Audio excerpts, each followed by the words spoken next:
Անջատեք, թող իրանք իրանց բանով հարցերը տան, իրանց կամերա։ Պարոն Այգը,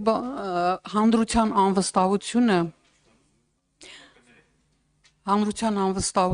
հանրության տարբեր շերտերում անվստահություն կա ի վերջո խաղաղության փաստաթղթի նկատմամբ։ Դա չի կարելի ժխտել։ Ես դրա համար առաջարկում եմ եւ առհասարակ տարբեր շերտերից առաջարկներ կան հրապարակել բանակցված փաստաթուղթը, որովհետեւ այնտեղ կարող են լինել մանրամասներ, որոնք հետագայում մեզ համար անսպասելի կարող են լինել։ Ինչու չհաղթահարել միջազգային խորհրդապահության այդ կարծրատիպը եւ չհրապարակել փաստաթուղթը։ Եվ դրանով, ասենք, Ադրբեջանին տալ եւս մեկ առիթ այդ բանակցությունների process-ը սաբոտաժի ենթարկելու, ինչի համար։ Այսինքն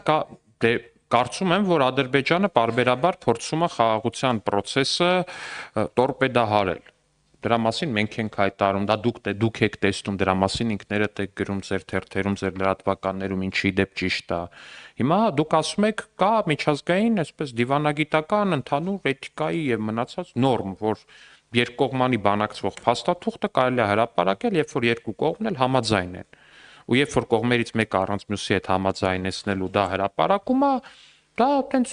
դիվանագիտական նորմի, էթիկայի եւ առհասարակ փոխվստահության ու մնացածի խախտում է։ Հիմա դուք ասում եք, ինչի Ադրբեջանին չտանք եւս մեկ հնարավորություն, հնարավոր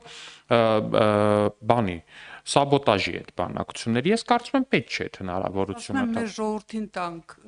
հնարավորություն հավատալու խաղաղության փաստաթղթին։ Մեր ժողովրդին մենք միանշանակ այդ հնարավորությունը կտանք, բայց ես վստահ եմ, որ մեր ժողովուրդը հիմա երբ որ իմ պատասխանը լսի, կհասկանա, թե ես ինչի մասին եմ խոսում։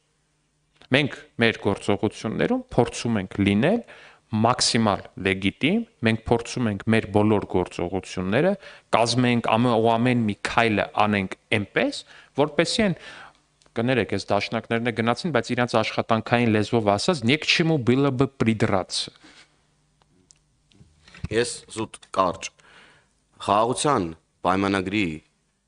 բովանդակության վերաբերյալ Հայաստանի Հանրապետության իշխանությունները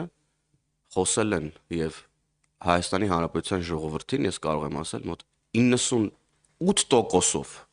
հայտնի է ինչի մասին է խաղաղության պայմանագիրը։ Դրա ֆորմալ հրապարակման մասին գործընկերս խոսեց եւ դրա ռիսկերի մասին։ Եվ ես վստահ կարող եմ պնդել, որ հայ ժողովուրդը հավատում է խաղաղությանը։ Հայ ժողովուրդը ուզում է խաղաղություն եւ հավատում է խաղաղությանը։ Շնորհակալություն։ Շնորհակալություն։ Դուք ազգային ժողովի լայվը կանջատվի, դուք շարունակեք, խնդրեմ։